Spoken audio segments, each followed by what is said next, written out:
Rolling action.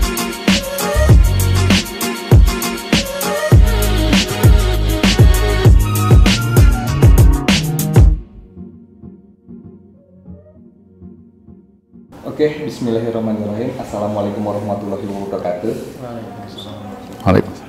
Berbahagia sekali di sini sekarang kita bersama tokoh nasional Profesor Nasaruddin Umar, ya, salah satu guru besar UIN Syarif Hidayatullah, dan beliau juga yang menjabat sebagai Imam Besar Masjid Istiqlal. Alhamdulillah pada hari ini kita berkumpul di sini membahas sebuah tema yang cukup menarik, yaitu tentang masjid gitu. Di sini bersama sahabat saya dari Pelopor Kepedulian Bu Leni, dan juga bersama Pak Direktur Pak Miftahuddin dari Pelopor Kepedulian. Oke, di sini tentunya sudah menjadi perhatian kita bersama, Pak. Apalagi di sini tentunya saya bertanya kepada orang yang paling tepat, Bapak Imam Besar Masjid Istiqlal, tentang masjid. Oke, jadi di sini memang salah satu produk dari channel kami adalah ngopi, ngobrol penuh inspirasi, dan tokoh yang hari ini menjadi inspirasi kami adalah Bapak. Gitu. Kita akan membahas seputar masjid. Yang pertama, seperti apa sih peran masjid di era sekarang khususnya dalam membangun umat? Ya, kami persilahkan kepada Bapak. Iya. Masjid itu bahasa Arab. Dari akar kata sajadah artinya sujud. Sajad itu artinya menjatuhkan muka itu ke lantai. Itu sajad. Tidak semua orang sajad itu sujud. Kalau orang sujud ke lantai, tapi isi kepalanya ke mall, itu bukan sujud. Itu namanya sajad. Nanti bisa disebut sujud kalau isi kepalanya juga sujud, kalbunya sujud, inspirasinya sujud, totalitas dirinya sujud, baru disebut sujud. Kalau hanya kepalanya, batok kepalanya sujud, angan-angan perhatiannya kemana-mana, itu sajad. Dari akar kata sajad itu muncul apa yang disebut dengan as-sajid, orang yang sujud. Dalam Al-Quran dan hadis itu sebetulnya spiritnya itu adalah bagaimana membangun sajid, bukan bagaimana membangun masjid. Masjid itu tempat sujud, tapi sajid itu adalah orang yang sujud. Ya, kalau menurut Al-Quran dan hadis sebetulnya tanpa ada bangunan masjid, karena ada hadis Nabi, al-ardu masjidun, bumi itu masjid. Pematang sawahnya para petani itu masjid, perahunannya nelayan itu juga masjid. Di mana ada buka bumi, di situ masjid. Ya, jadi kenapa dibangun masjid? Untuk memfasilitasi sajid agar bisa mendapatkan sujud. Orang yang bersujud untuk mendapatkan sujudnya bagi Ya. kepada. Apa artinya masjidnya banyak, tapi kalau sajidnya gagal, ya kan? Sujud itu ada dua macam. Ada sujud majazi atau metafor, kepala jatuh ke lantai. Ada sujud hakikat. Sujud hakikat itu terciptanya sebuah perasaan pasrah kepada Allah. Jadi ketika malaikat itu bersujud, apakah harus kepalanya malaikat turun ke bawah? Dalam Al-Quran itu kan ada gunung-gunung bersujud, matahari bersujud, bulan bintang bersujud, pepohonan bersujud. Apakah pohon itu harus mematahkan dirinya sujud ke tanah? Nah, apakah gunung itu harus meledakkan dirinya baru sujud ke tanah? Bukan. Jadi sujud itu ketika terciptanya sebuah perasaan pasrah, menyerahkan diri kepada Allah, tidak ada yang maha besar selain hanya Dia, maka pada saat itu orang sujud. Kan ada wa idh qala rabbuka lil malaikati inni ja'ilun fil ardi khalifah qalu ataj'alu fiha may yufsidu fiha wa yasfiku dima wa nahnu nusabbihu bihamdik wa nuqaddisu lak. Ya, itu kan surah Al-Baqarah ayat 30. Kenapa sih Tuhan mau menciptakan manusia? Bukankah manusia nanti itu akan mengakibatkan kerusakan alam dan pertumpahan darah? Bukankah kami ini yang senantiasa sujud bertasbih kepadamu? Inni a'lamu ma la ta'lamun. Jadi Tuhan itu sepertinya marah di situ. Ya, bukan marah karena manusia itu akan melakukan pertumpahan darah dan kerusakan alam, tersinggung Allah. Wa nahnu nusabbihu bihamdik. Bukankah kami yang ahli ibadah terhadap kamu? Sehebat apapun ahli ibadahnya seseorang, nggak boleh menepuk dada. Itu namanya al-alin. Ya kan ada ayatnya. Ma mana'akan tasjudah lima khalaqtu biyadayya. Ya kan? Kenapa kamu tidak mau sujud yang aku ciptakan dengan dua tangan saya? Tangan maskulin, feminin. Itu manusia itu kan handmade, bukan buatan pabrikan kan. Nah, terus am kunta minal alin, ya kan? Apakah engkau itu termasuk orang alin? Al-alin itu mengangkat dirinya tinggi-tinggi, ahli ibadah, itu malaikat. Malaikat kan sujud, cuman mempertanyakan. Tapi kalau istikbar, am kunta minal istikbar, iblis itu istikbar karena protes dan tidak mau sujud. Kalau malaikat mempertanyakan tapi sujud. Maka itu malaikat itu al-alin, mengangkat dirinya tinggi-tinggi tapi tidak bangga. Kalau malaikat, kalau iblis bangga memang nggak mau sujud. Ya. Kenapa harus saya sujud? Dia diciptakan dari tanah jorok, aku dari api kan. Nah, jadi kembali lagi bahwa malaikat itu sujud, jangan dibayangkan kepalanya malaikat itu kepada kakinya Adam, enggak. Ya, apa namanya itu dalam ayat ke-32 surah Al-Baqarah itu kan. Ya, aku sadar aku enggak ada apa-apanya, semuanya adalah ya, tidak ada yang saya tahu ilmu alam tanah kecuali yang engkau ajarkan kepada aku. Jadi ternyata Adam memang luar biasa hebatnya. Yaitu kalau kita respect kepada orang, mengakui kelemahan diri kita, maka itu sudah sujud. Jadi sujud itu bisa dilakukan orang sambil duduk, sujud bisa dilakukan sambil berdiri, naik sepeda, ya kan, bawa mobil, tapi hatinya respect. Ya Allah, aku jalan-jalan subuh, lihat kembang subhanallah, warna-warni dari tanah yang sama. Tengok kan, masya Allah, buah-buahan ada yang kecut, ada manis, dari tanah yang sama. Engkau lebih hebat, itu sujud di situ itu. Jadi orang bisa sujud 24 jam. Sujud itu bukan hanya menyentuhkan mukanya di sini. Dan kaitan nanti dengan itu bahwa athari sujud itu kan, simahum fi wujuhihim min athari sujud, itu bukan harus hitam di sini. No. Kalau memang itu yang dimaksudkan hitam di sini, redaksinya nggak begitu. Simahum fi jabhatin min athari sujud. Jabah itu ini. Kalau wujuhun keseluruhannya. Jadi yang harus sujud itu, kenapa wujuh jamak di situ kan? Karena orang itu kan punya banyak muka. Mukanya sarjana, mukanya juga bangsawan ada, topeng-topeng ke pejabatannya ada. Jadi orang punya berlapis-lapis topeng. Maka itu dalam berwudu itu harus dibersihkan. Maka itu ya alladzina amanu idza kuntum ila shalah faghsilu wujuhakum. Bersihkanlah muka-muka kalian, cuma kita punya wajah satu kan, kok kenapa pakai jamak itu? Ya, ada wajah imam besarnya, topengnya kan, ada wajah rektor PT IKI-nya juga ada kan, ya kan, ada wajah profesornya, ada wajah macam-macamnya kan. Nah itu semua harus dibersihkan, jadi bukan hanya ini, maka itu wujuhon itu kan. Nah kembali ke masjid ya, bahwa masjid ini tempat sujud ya. Seharusnya masjid itu begitu orang masuk, beban batinnya itu hilang. Wa takunu jibalu kalihnil manfur.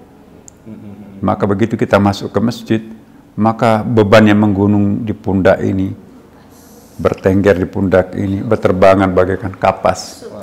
Ya kan? Itu masjid.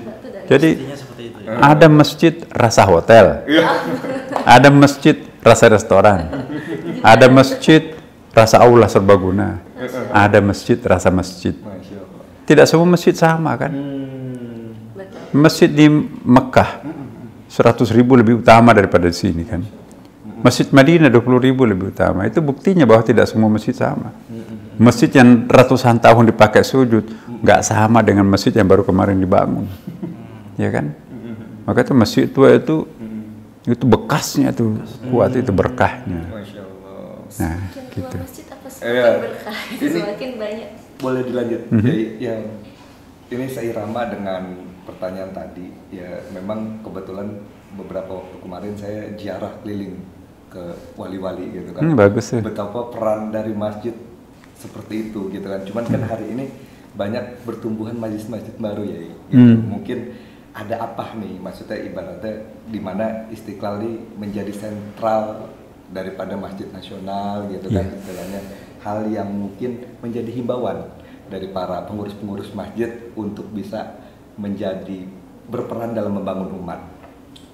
Obsesi kami bersama teman-teman di sini, kita akan merubah paradigma masjid itu. Kalau paradigma selama ini kita umat memberdayakan masjid.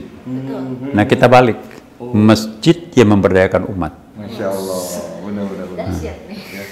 Ya kan? Kembali kepada Itu kan masjid Nabi seperti itu kan. betul. Jadi kita bukan memberdayakan masjid, kita yang harus diberdayakan masjid. Coba kita lihat masjidnya Nabi. Masjid Nabi itu hanya 20% dipakai ibadah mahdatul. Masjid Nabi itu apa fungsinya? Masjid Nabi itu dipakai sebagai balai pertemuan. Semua pertemuan di situ itu. Di masjid. Kantor sekretariat negaranya di situ itu. Masjid Nabi itu berfungsi sebagai penjara. Tawanan perang dirantai di masjid. Masjid Nabi itu berfungsi sebagai rumah sakit. Masya Allah. Ya, orang yang luka di perang dijahit di masjid. Masjid Nabi itu berfungsi sebagai rumah singgah. Ada orang dari kampung, kan nggak ada hotel pada waktu itu kan, mampir di masjid. Ada orang dari luar negeri, ya nginapnya di masjid. Iya, duta-duta. Iya, masjid Nabi itu berfungsi sebagai sekolah.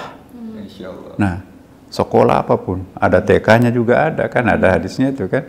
Ada orang uzurnya ada, kelas khusus perempuan juga ada, kelas laki-lakinya juga ada. Dan bahkan masjid itu kayak diklat, tempat pelatihan keterampilan. Tawanan perang itu dibebaskan dengan syarat perempuan yang tukang rias pengantinnya raja itu ya.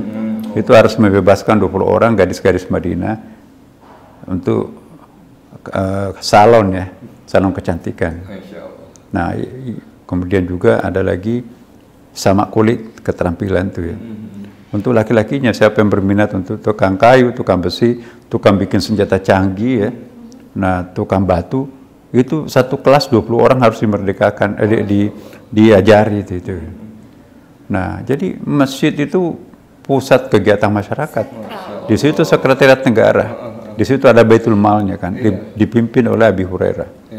Nah, jadi mendistribusikan ada wakaf, ada infak, ada sedekah, ada jariah, ada humus, ya, ada barang hilang luqata, kemudian juga ada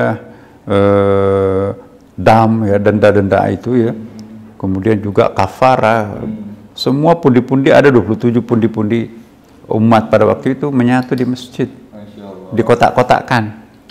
Ini wakaf jangan dipakai selain untuk suci ya. Tapi Nabi pernah membantu gereja yang belum selesai. Kasihan tuh, mau beribadah tapi nggak ada rumah ibadahnya. Ya, kenapa nggak diselesaikan? Nggak ada uang mereka. Bantu dia, tapi bukan dari wakaf, ambilkan dari hibah. Coba. Ada perempuan kelaparan. Kenapa itu kelaparan ya? Tapi itu kan perempuan Yahudi, perut lapar, nggak ada agamanya. Orang yang lapar jangan tanya agamanya apa. Wajib hukumnya ambilkan dari Baitul Mal. Itu Nabi itu. Menara masjid yang tadi hanya dipakai untuk azan. Ya. Tapi dipakai juga sahabat melihat dari ketinggian rumah-rumah mana yang tidak pernah berasap dapurnya. Rumah-rumah mana yang selalu berasap dapurnya. Turun. Kenapa selalu berasap dapurnya? Alhamdulillah, kafilah saya baru pulang dari luar negeri. Tahu nggak di seberang rumah itu sudah 3 kali nggak pernah mengepul asap dapurnya. Saya nggak tahu.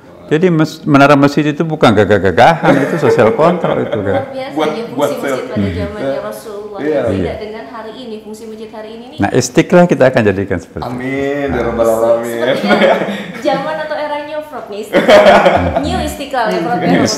Iya, memang Dahsyat. sangat butuh bimbingan mungkin ya, kayak bahasanya masjid-masjid di sekitar kita untuk memahami konteks sampai segitunya gitu kan. Pemahaman masyarakat hari ini kan ya seperti itu, masjid hanya buat Tempat sholat. Sementara pemahaman sujud aja baru tahu kita sebegitu dalamnya. Nah, sekarang kami robah. Dulu kan Masjid Istiqlal itu 80% dihuni oleh pensiunan. Nggak ada kegiatannya ya.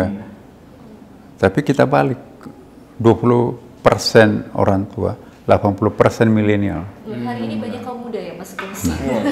Maka itu pengurus masjidnya di sini, Betul. dokter-dokter dari Timur Tengah, dari Mesir, PhD dari Amerika, Kanada, kita hire di sini. Masya Allah. Bikin keterampilan.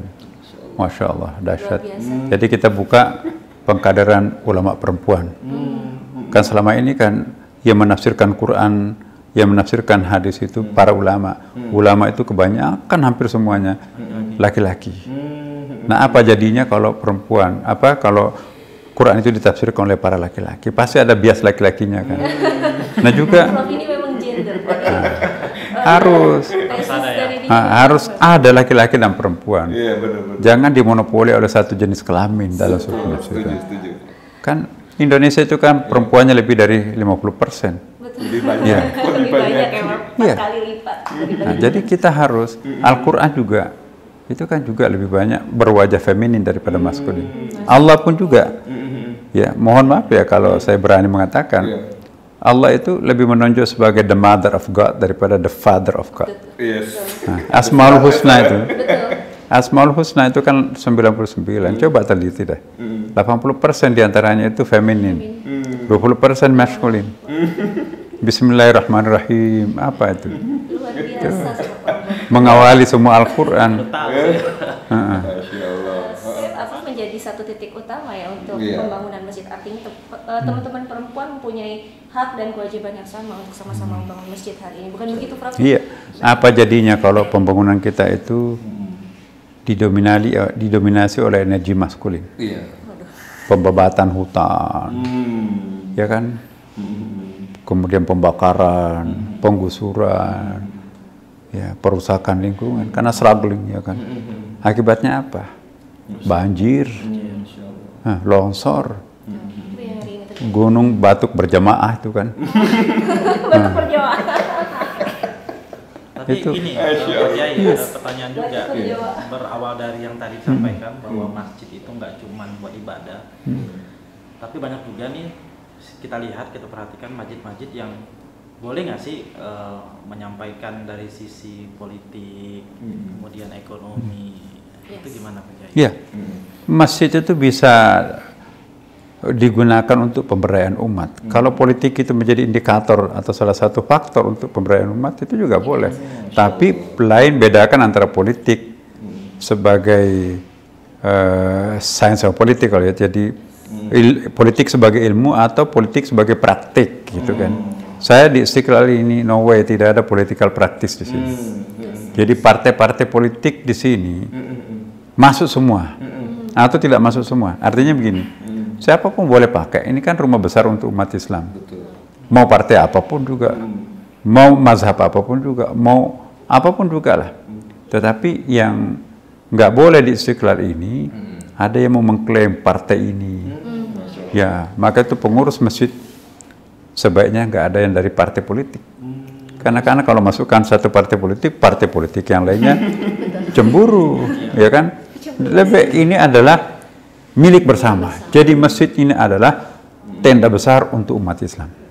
Bahkan umat lain juga kalau ada mau mampir, karena masjidnya Nabi kan juga tempat untuk bermusyawarah non Muslim juga ada kan? Jadi kalau berwarna-warni sekalian, kalau Iya. tidak ya putih sekalian. Betul. Kemarin Iya. juga teman dari Dai TV kemarin ya. Mantap. Masya Allah. Oke. Oke. Mungkin terakhir satu lagi Pak Kiai. Tadi kita udah ngobrol nih tentang masjid dan makna daripada sujud dan sebagainya. Kira-kira nih, kita kan dari pelopor kepedulian nih, dari lembaga filantropi. Kira-kira apa sih yang bisa dikolaborasikan dari setiap masjid-masjid yang memang dia juga bagian dari lembaga filantropi itu juga Pak Kiai? Iya, kami banyak mewadahi kelompok-kelompok filantropi di sini ini. Ya, yang penting sejauh itu menyangkut masalah untuk kepentingan umat dan warga bangsa, monggo. Ada pokoknya nanti kita bicara khusus tentang itu ya. Tapi poin yang sangat penting untuk Masjid Istiqlal ini, bagaimana mencitrakan Masjid Istiqlal ini kiblat peradaban dunia Islam akan datang. Ya, jadi ini yang sangat penting. Karena kan sudah sekian lama Timur Tengah menjadi kiblat peradaban Muslim. Kayaknya sekarang kelelahan. Jadi perlu Kehabisan gaji. arah baru ya, perlu energi baru, Iya. dan itulah kita Istiqlal. Jadi qiblatul muslimina fil ibadah yakni fi Makkahil Mukarram, wa qiblatul muslimina fil hadara yakni fi Indonesia ya kan. Indonesia kiblat peradaban dunia modern Islam. Di sana kiblat ibadah ya kan. Iya. Ya. Mari Tapi kita kiblat bersama. peradabannya di sini. Iya, insya Allah. Baik para pemirsa dimanapun juga, selamat kepada teman-teman kita ini. Ya. Luar biasa, kita perlukan orang-orang seperti ini yang muda, yang berprestasi, tapi peduli terhadap agamanya, peduli kepada ketakwaan, peduli. Ya, jadi saya hanya pesankan kepada Adinda, istiqamah. Amin. Ya, istiqamah artinya dalam keadaan apapun, sampai kapanpun, wakafkan dirinya untuk mengurus umat warga bangsa. Tidak akan pernah rugi, dunia akhirat untung. Oke, Assalamualaikum warahmatullahi wabarakatuh. Waalaikumsalam warahmatullahi wabarakatuh. Alhamdulillah, terima kasih banyak waktunya, sangat berbahagia, sangat menginspirasi. Walaupun di waktu yang singkat, mudah-mudahan bisa memberi sesuatu kepada masyarakat sekalian. Dari kami, setiap kata memiliki makna, setiap kisah mengandung hikmah, berpadu dalam nikmatnya aroma dan rasa. Ngopi, ngobrol penuh inspirasi. Wassalamualaikum warahmatullahi wabarakatuh. Waalaikumsalam warahmatullahi wabarakatuh.